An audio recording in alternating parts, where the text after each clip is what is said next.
They called it mind control. The CIA called it research. And for decades, the American government swore it never happened.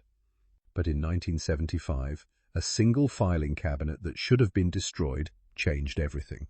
Because what investigators found wasn't just unethical, it was a systematic program of human experimentation that reads like science fiction, except every horrific detail was real. We're talking about unwitting citizens dosed with LSD in bars and brothels, prisoners subjected to electroshock until their memories vanished, and interrogation techniques so brutal they shattered minds permanently. This wasn't some rogue operation. This was Project MKUltra, approved at the highest levels of American intelligence, funded with millions of taxpayer dollars, and buried so deep that even today we may never know the full truth. Because here's the terrifying part. Most of the evidence was deliberately destroyed. What we know is shocking enough. What we don't know might be even worse. The year is 1953. The Cold War isn't just cold, it's frozen solid with paranoia. The Korean War has just ended, and something deeply unsettling is happening to American prisoners of war. They're coming home different, changed. Some are confessing to crimes they didn't commit. Others are spouting communist propaganda like they've been reprogrammed. The term brainwashing enters the American vocabulary, and with it comes a terrifying question. What if the enemy has figured out how to control the human mind? What if they can turn our own soldiers against us with nothing more than psychological manipulation? The CIA isn't just concerned, they're terrified. And when intelligence agencies get scared, they don't always make ethical choices. Enter Sidney Gottlieb, a biochemist with a clubfoot and a stutter, a man who grew Christmas trees as a hobby and practiced folk dancing on weekends. He seemed harmless, almost grandfatherly, but Sidney Gottlieb would become the architect of one of the most disturbing programs in American history. Appointed to head the CIA's technical services staff, Gottlieb received a mandate that was as broad as it was chilling.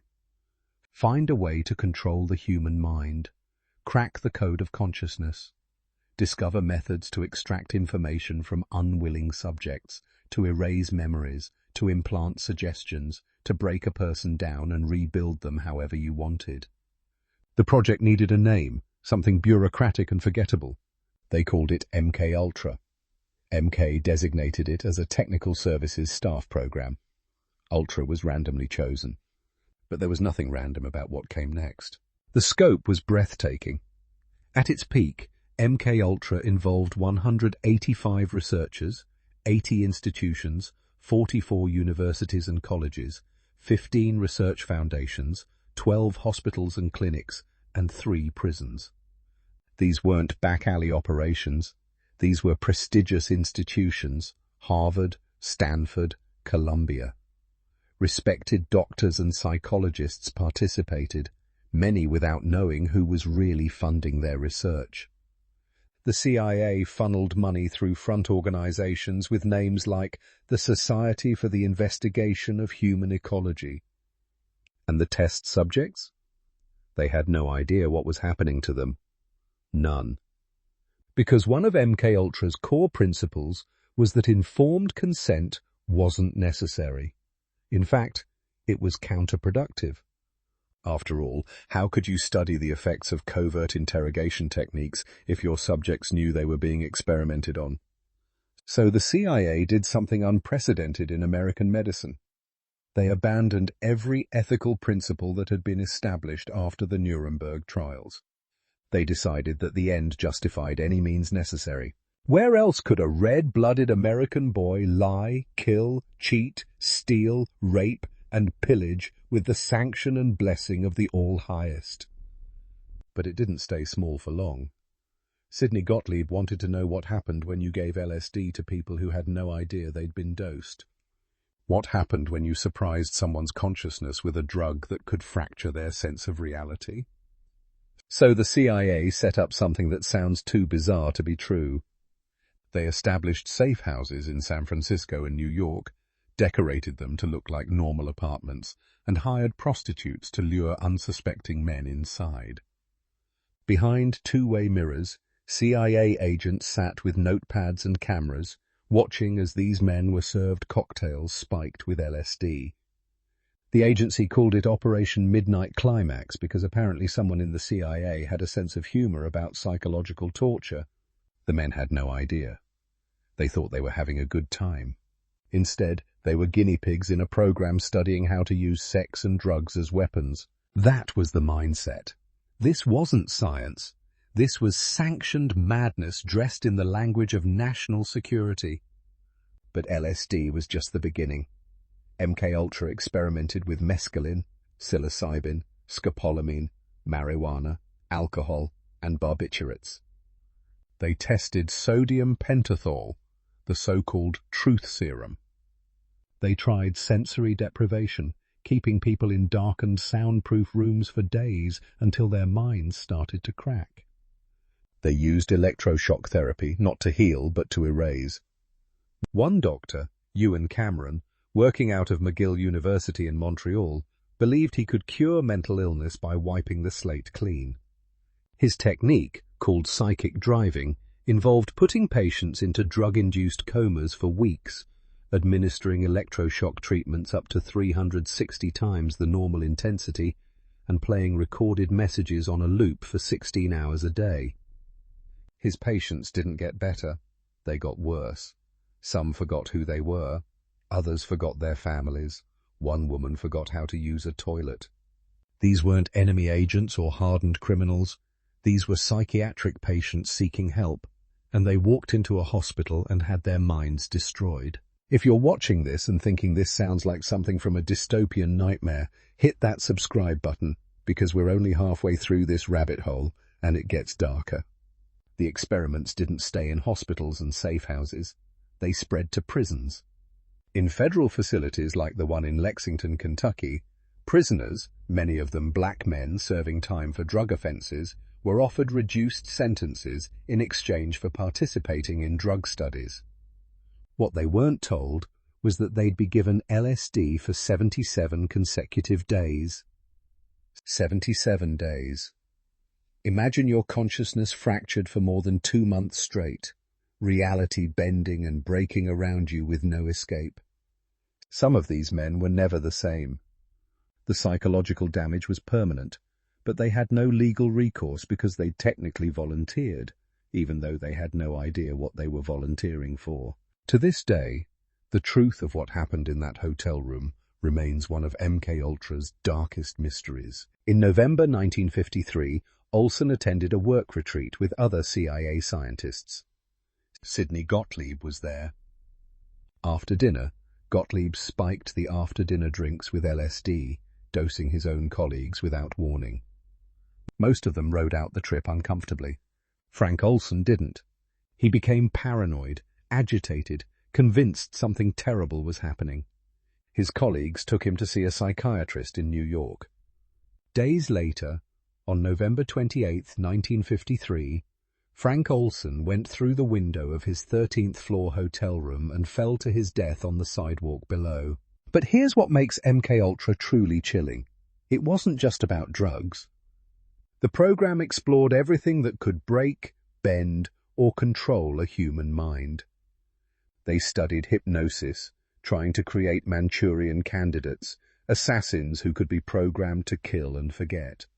They investigated electromagnetic frequencies and their effects on brain function.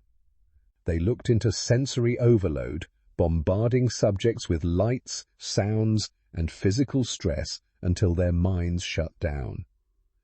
They researched ways to induce amnesia, to make someone forget entire periods of their life.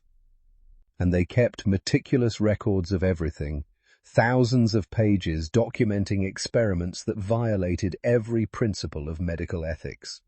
At least that's what they were supposed to do. In 1973, Richard Helms, then director of the CIA, issued an order. Destroy the MKUltra files, all of them. Shred the documents, burn the records, erase the evidence. Most of the files were destroyed. But here's where bureaucracy accidentally saved history. One set of financial records, about 20,000 pages of invoices, receipts, and administrative documents was misfiled. Instead of being stored with the main MKUltra files, they were tucked away in a financial filing cabinet where they escaped destruction. 2 years later, in 1975, those documents were discovered during the Church Committee investigations, a series of congressional hearings examining illegal intelligence activities.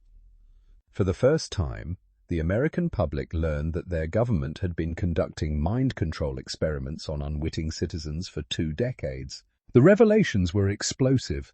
Senators expressed outrage. The CIA issued carefully worded apologies. Sidney Gottlieb, called to testify, expressed no remorse. He said the program was necessary, that the threat of communist mind control justified the means.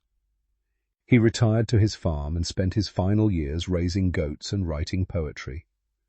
Ewan Cameron, the doctor who destroyed mines in Montreal, died in 1967, before the full extent of his experiments became public. Most of the scientists and administrators involved in MKUltra faced no criminal charges. Many received pensions and died peacefully.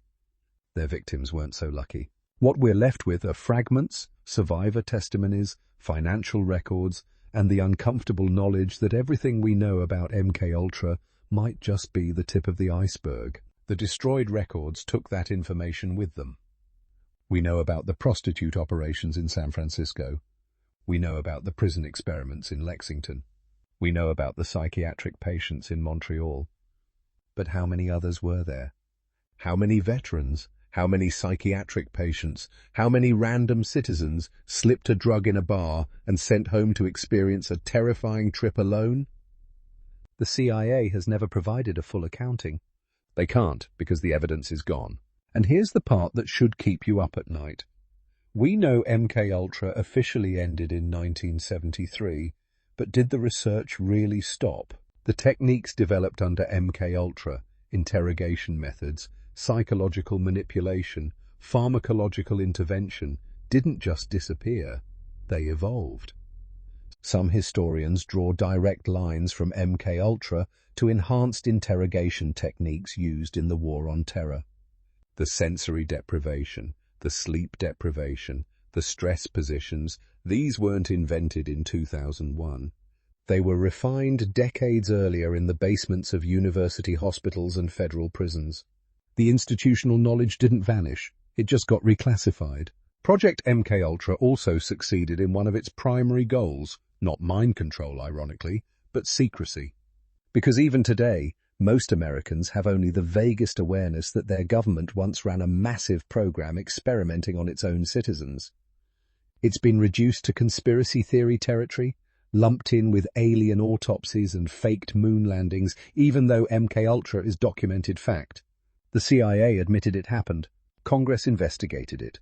Victims received compensation, and yet it feels too crazy to be real, which is perhaps the program's final success.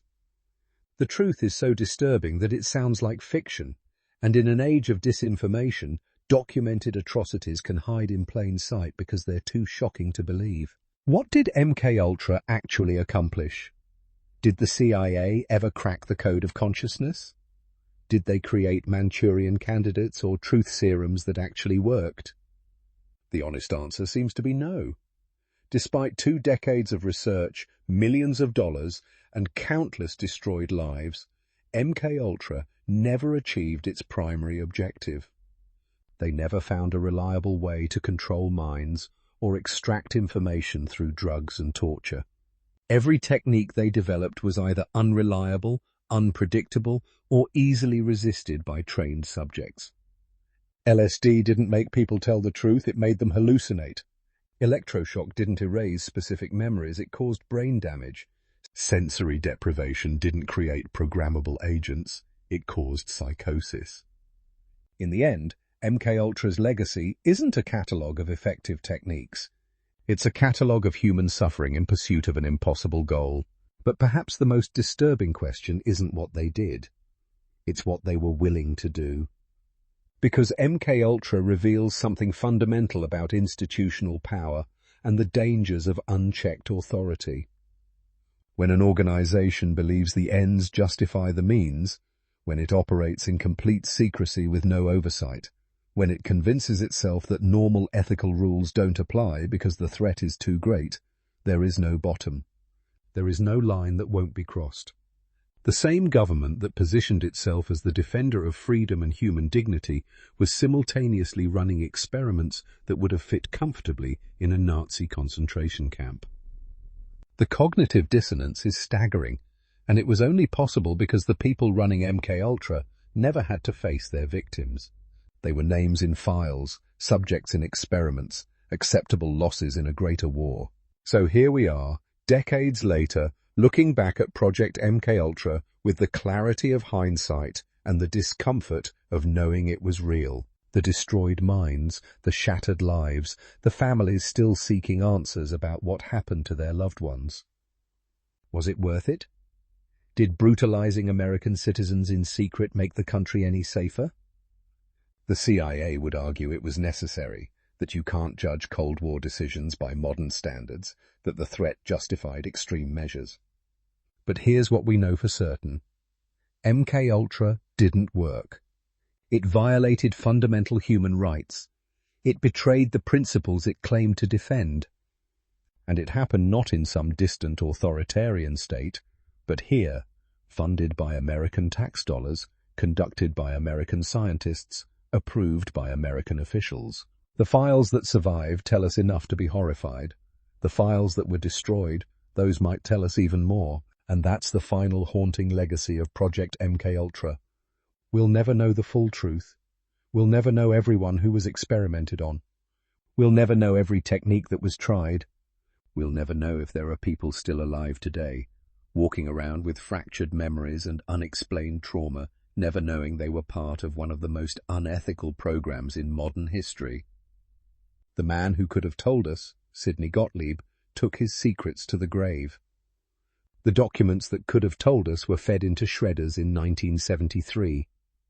And the government that conducted these experiments has never provided a complete accounting. What we have are fragments of a much larger story, and the uncomfortable knowledge that if they did this, if this was real, what else might be buried in classified files waiting to be accidentally discovered? What do you think? Was MKUltra an aberration, a dark chapter we've moved past? Or was it simply what we found out about? Drop your thoughts in the comments below, and if this deep dive into documented government conspiracies has you questioning what else might be hidden in history's shadows, make sure you're subscribed because we're just getting started. The rabbit hole goes deeper than anyone wants to admit, and the only way to push back against institutional secrecy is to keep asking questions, keep demanding answers, and keep remembering what happened when no one was watching. Project MKUltra didn't end because the CIA suddenly developed ethics. It ended because they got caught, and that distinction matters more than anything else in this entire twisted story.